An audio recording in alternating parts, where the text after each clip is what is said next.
You're watching Fox 35 News Plus, streaming on Fox Local.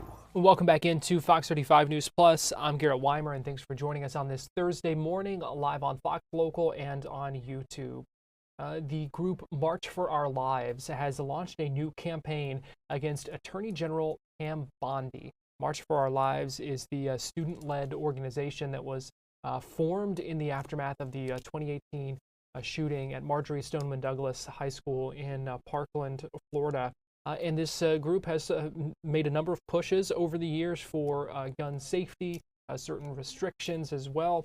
But now they are, as I said, launching this movement, this effort against the U.S. Attorney General, claiming that Bondi exploited the 2018 Parkland shooting to advance her political career, and saying that they believe she betrayed every promise she made to survivors and to grieving families. I want to play for you part of a news conference, a virtual news conference held by this organization.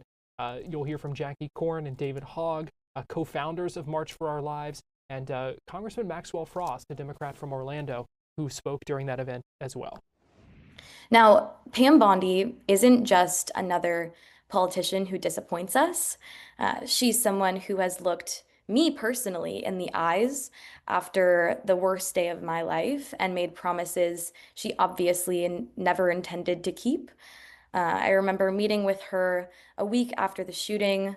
I met with her with a bunch of other survivors, pleading with her to do something. And behind those closed doors, she was dismissive and cold, touting a rehearsed PR school safety message that didn't address the real problem, which is, of course, the gun. But the moments the cameras were rolling, she promised action. She vowed to find common ground and support policies that would prevent future tragedies. And for a brief moment, she actually delivered. Bondi actively supported Florida's gun safety legislation after Parkland, again, talking about finding common ground and even defending those laws in court. She used our pain to build her credibility as someone who could bridge divides on gun safety. But we realize now that it was all political theater. She may have claimed Parkland loudly when it was politically convenient, but she's now become the most deadly and dangerous attorney general on guns in modern history. Look, I don't just speak to this issue as a member of Congress, but I speak to this issue as someone who's been working to end gun violence since I was 15 years old, because I didn't want to get shot, in school, on my block. And 10 years later, over 10 years later, now being in Congress, I'm so proud that for the first time, the gun violence prevention movement is stronger than the gun lobby. And it has been for a few years because of advocates and organizers, just like people in March for Our Lives, who have been fighting to ensure that we have safer gun laws in this country, that we fund community violence intervention in this country, and we do what we need to do to keep our people safe and put our children and put our people on top of the profits of the gun lobby. Now we have someone like Pam Bondi in a position where she blatantly lied to survivors in the state of Florida. She blatantly lied to her constituents in the state of Florida, used the tears and the pain of survivors and victims and families to make it seem like she was someone who you could find common ground with.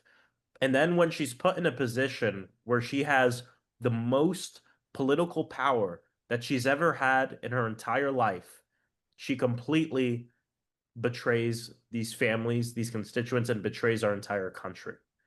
The things that were pushed in the Bipartisan Safer Communities Act, which was the first piece of gun violence legislation passed in 30 years, that would not have happened if it wasn't for the people on this call, people like Trey, like Manny, like David, like Jackie, like the organizers, like the survivors across the country. That bill would not have passed if it wasn't for them and our movement. And now she's doing everything she can to undermine the steps that our country took forward to end gun violence and the steps that are working. Over the past 3 years, the United States of America has seen the largest decrease in gun violence that we've ever seen in our nation's history. This year, we are predicted to see a 20% decrease in homicides by gun than what we saw last year because the laws work, because funding community violence intervention works.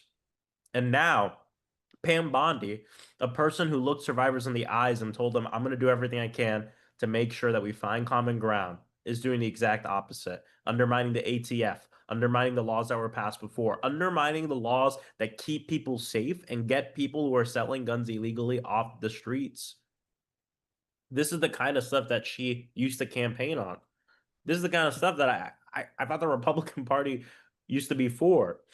The fact of the matter is any law, any action that hurts the bottom line of the mega corporations that are the gun manufacturers is unacceptable to Donald Trump, and now is unacceptable to Pam Bondi.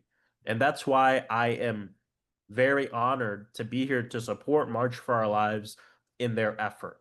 We have to continue to build the political will necessary to protect Americans from gun violence. And that includes holding leaders accountable when they betray survivors and the communities that they claim to support. And this campaign will do that very thing across the entire nation. I'm really proud of March for Our Lives for putting together this campaign because it hits the moment that we're in.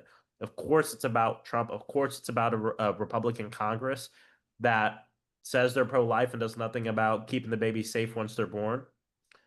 But it's also about looking our leaders in the eyes who have the power to do something now. And the Attorney General is that person. Like Jackie said, we were at school that day in Parkland. And that's when, a lot of the co-founders of March for Our Lives met with Bondi the next day. In those days after the shooting, when many of the students were still grieving, Bondi made us believe that she would help. She promised to support policies that would prevent future tragedies like what happened in Parkland. She talked about finding common ground. For a moment, we actually had hope that something good could come from the worst day of our lives. And she actually followed through at first, supporting Florida's gun safety laws, defending them in court. But now we really see it for what it was, a political calculation. At the moment that she was doing that, it became, it was convenient for her, but now it's inconvenient.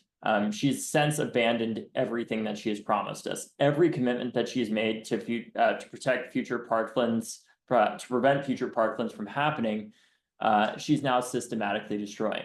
And this campaign, it's about more than just Pam Bondi. It's about showing about what happens when you exploit survivors and break promises that you made for only your own gain. We're making sure every politician knows that there are consequences for that type of betrayal.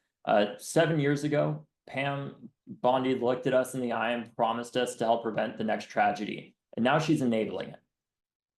This campaign ensures that she never escapes that betrayal. And that's why we've created the Parkland Pam campaign and why it starts today. And as one final point that I want to really emphasize on this is just alone the work that she has done to gut funding to community violence intervention programs is horrifying.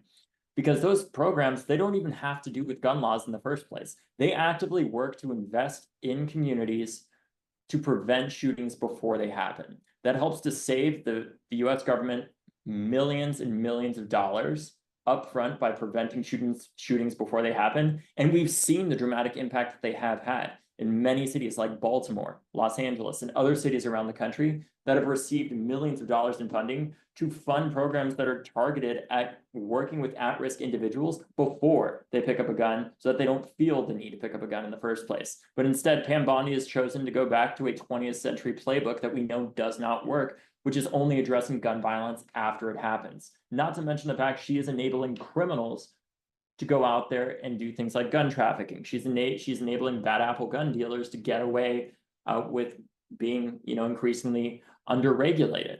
And this is not going to help protect any American. This is only going to endanger them at the end of the day. And it is absolutely ridiculous that she is doing this, not only because of the betrayal of the community in Parkland and Floridians at large, but the betrayal of the American people.